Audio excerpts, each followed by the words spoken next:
Machine Goshamahal ఇప్పుడు దీనిపైనే focus పెట్టింది తెలంగాణ కమలం. అక్కడ పాతుకుపోయాను అని చెబుతున్న రాజాసింగ్కి సరైన వ్యూహంతో చెక్ పెట్టాలని భావిస్తోంది. గోషామహల్లో ఉన్నది రాజాసింగ్ బలం కాదు, బీజేపీ బలం అంటున్న ఆ పార్టీ అందువల్లే హ్యాట్రిక్ విజయం సాధ్యమైంది అని చెప్తోంది. గ్రేటర్ హైదరాబాద్ లో బీజేపీకి పట్టున్న నియోజకవర్గాల్లో గోషామహల్ ఒకటి. హోటల్ మేనేజ్మెంట్ లో గ్లోబల్ కెరియర్ ప్లాన్ చేస్తున్నారా? అంతర్జాతీయ చదువు, ఫారెన్ జాబ్ ఛాన్స్ కోసం India number 1 hotel school IIHM లో జాయిన్ అవ్వండి. 2014, 18, 2023 అసెంబ్లీ ఎన్నికల్లో గోషామహల్ స్థానంలో హ్యాట్రిక్ విజయాలు నమోదు చేసింది బీజేపీ. 2018 అసెంబ్లీ ఎన్నికల్లో గోషామహల్ స్థానం ఒక్కటే ఆ బీజేపీ పరువు నిలబెట్టింది. అలాంటి స్థానంపై రాజాసింగ్ రాజీనామాతో పట్టు కోల్పోకూడదని భావిస్తోంది కమలం పార్టీ. అందుకే వ్యూహాత్మకంగా అడుగులు వేస్తోంది. ఇప్పుడు రాజకీయ వ్యూహంలో భాగంగానే బీజేపీ రాష్ట్ర అధ్యక్షుడు రామచంద్రరావు అభినందన సభను గోషామహల్లో ఏర్పాటు చేశారు నేతలు. గోషామహల్ క్షేత్రం భారతీయ జనతా పార్టీకి అడ్డా. గడిచిన అసెంబ్లీ ఎలక్షన్లలో 3 సార్లు ఇక్కడికి వెళ్ళి మన ఎమ్మెల్యేను ఎన్నుకోవడం జరిగింది.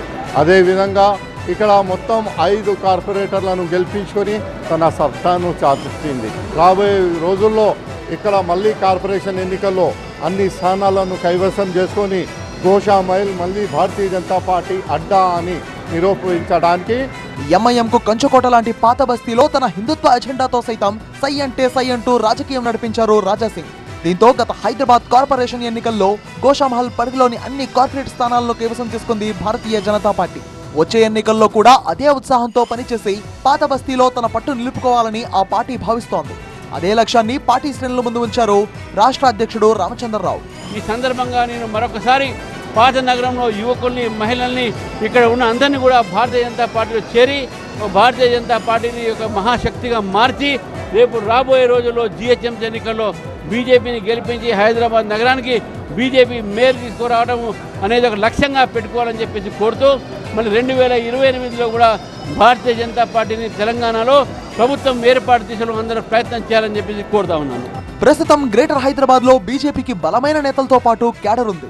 కేంద్ర మంత్రి కిషన్ రెడ్డితో పాటు ఎంపీ లక్ష్మణ్, ప్రస్తుత రాష్ట్ర చీఫ్ రామచంద్రరావు వంటి లీడర్లు భాగ్యనగరం నుంచే ప్రాతినిధ్యం వహిస్తున్నారు. గ్రేటర్ లో ఆ పార్టీకి 40 మందికి పైగా కార్పొరేటర్లు ఉన్నారు. పాత బస్తీలో ఎంఐఎం తర్వాత 2వ స్థానంలో తన ఉనికిని చాటుకుంటోంది బీజేపీ. అందుకే అక్కడ బలమైన రాజకీయ శక్తిగా ఎదగాలని భావిస్తోంది కమలం పార్టీ. అక్కడ ఎంఐఎం పార్టీని ఢీకొడితే గ్రేటర్ లో మంచి పట్టు వస్తుందని లెక్కలు వేసుకుంటోంది. అలాగే గోషామహల్ బీజేపీకి సిట్టింగ్ స్థానం కావడంతో ఆ సీటును ఎలాగైనా నిలబెట్టుకోవాలని భావిస్తోంది. అందుకే పక్కాగా వ్యూహాలు రచిస్తున్నారు. మరి గోషామహల్లో ఓవైపు రాజాసింగ్ ను, మరోవైపు ఎంఐఎం ను ఎదుర్కొనే నేత ఎవరో చూడాలి.